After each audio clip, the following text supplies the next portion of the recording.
Emmerdale's Bear Wolf heads to hospital next week, as he remains in utter turmoil following the death of Ray Walters. Is he any closer to getting the help he needs?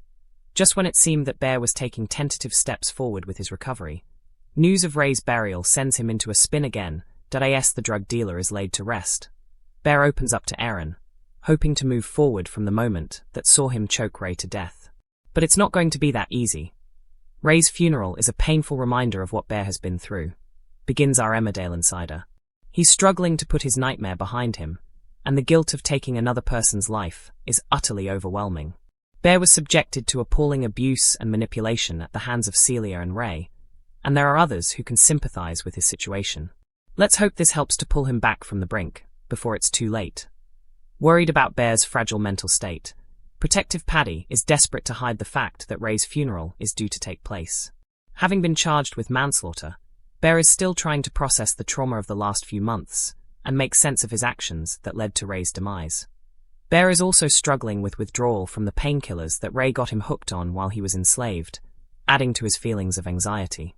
When Bear goes walkabout, Aaron finds him and takes him home.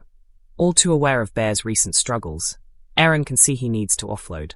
Bravely recalling his own abuse at the hands of his late dad, survivor Aaron gently tells Bear he shouldn't blame himself for what he was driven to do. Finally, Bear begins to let Aaron in and starts talking about the distress of the last few months. It's a genuine breakthrough, but Bear's not out of the woods yet. When Claudette Anderson accidentally reveals details of Ray's burial, Bear is blindsided.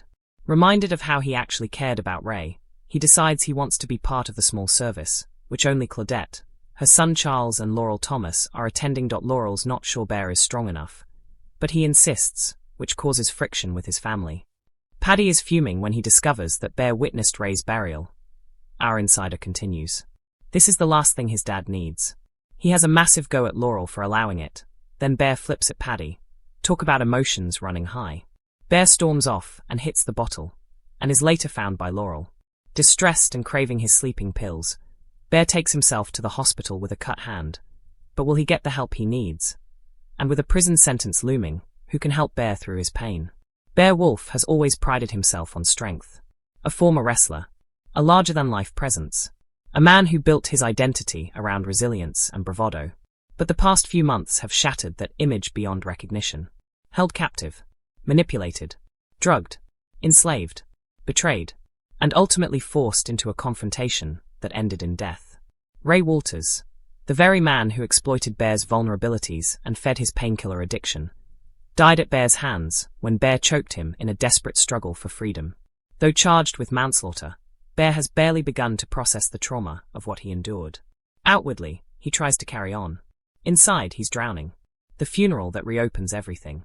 When news spreads through the village that Ray is to be laid to rest, the timing couldn't be worse. For weeks, Bear has been attempting tentative steps forward. He's talking more, drinking less, at least publicly, trying to face the future. But Ray's funeral drags him straight back into the nightmare. Ray's funeral is a painful reminder of what Bear has been through, a village insider reveals. He's struggling to put his nightmare behind him, and the guilt of taking another person's life is utterly overwhelming. Even though Ray abused him, even though Ray manipulated him, Bear can't escape the fact that he ended a life. And that weight sits heavy on his chest. Paddy's protective instincts. No one feels Bear's fragility more acutely than his son, Paddy Kirk. Paddy has watched his father crumble under the psychological strain. He's seen the tremors in Bear's hands, the vacant stare, the nights of insomnia. So when he learns about the funeral, Paddy is determined to shield his dad from the news. He believes ignorance, this time, might be mercy. But secrets in the village rarely stay buried. And Paddy's efforts to protect Bear only underscore how desperate the situation truly is. Bear is also battling withdrawal from the painkillers Ray introduced into his life during captivity. Without them, his body rebels, anxiety spikes, sleep disappears, and his emotions surge uncontrollably. The physical pain fuels the emotional torment. It's a vicious cycle. Aaron's quiet understanding. When Bear goes walkabout, lost in his thoughts and visibly unraveling, it's Aaron Dingle who finds him. Aaron knows trauma. He knows what it's like to carry abuse like a secret bruise, visible only to those who understand where to look.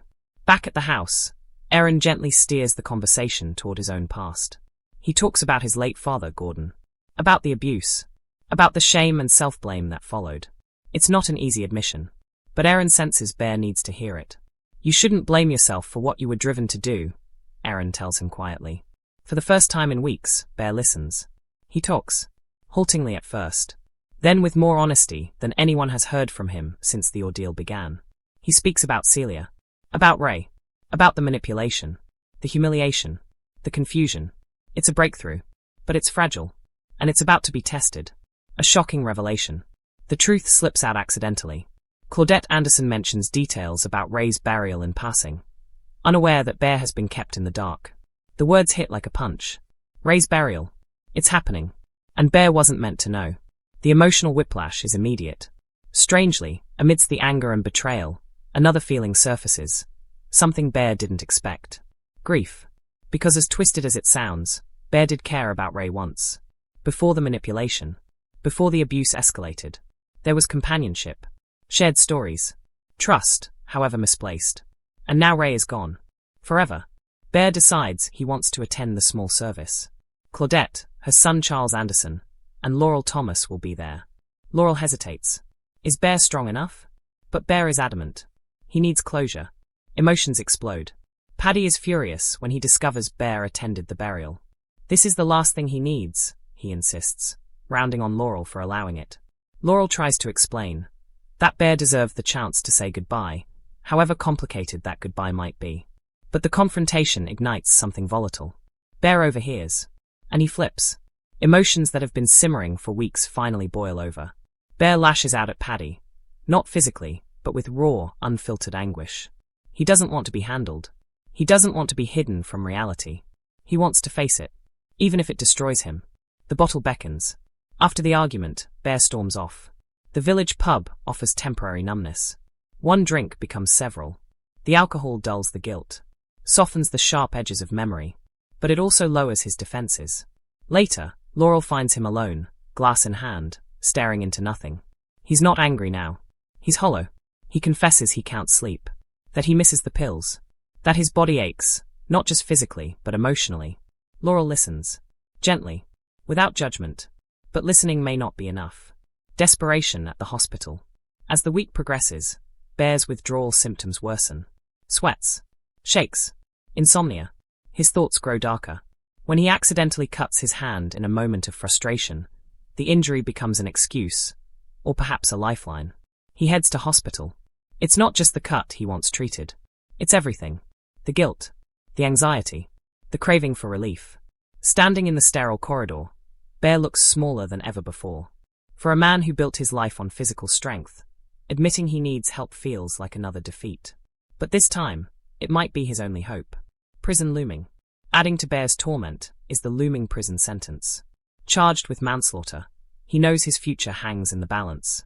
Will the court see him as a victim pushed beyond breaking point, or as a man who took justice into his own hands?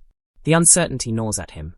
Every sleepless night brings visions of prison walls closing in. Every conversation feels loaded with unspoken fear. And beneath it all lies the crushing belief that perhaps he deserves punishment. Can anyone pull him back? Aaron's empathy, Laurel's compassion, Paddy's fierce protectiveness. Each offers a different kind of support. But Bear must ultimately choose to accept it.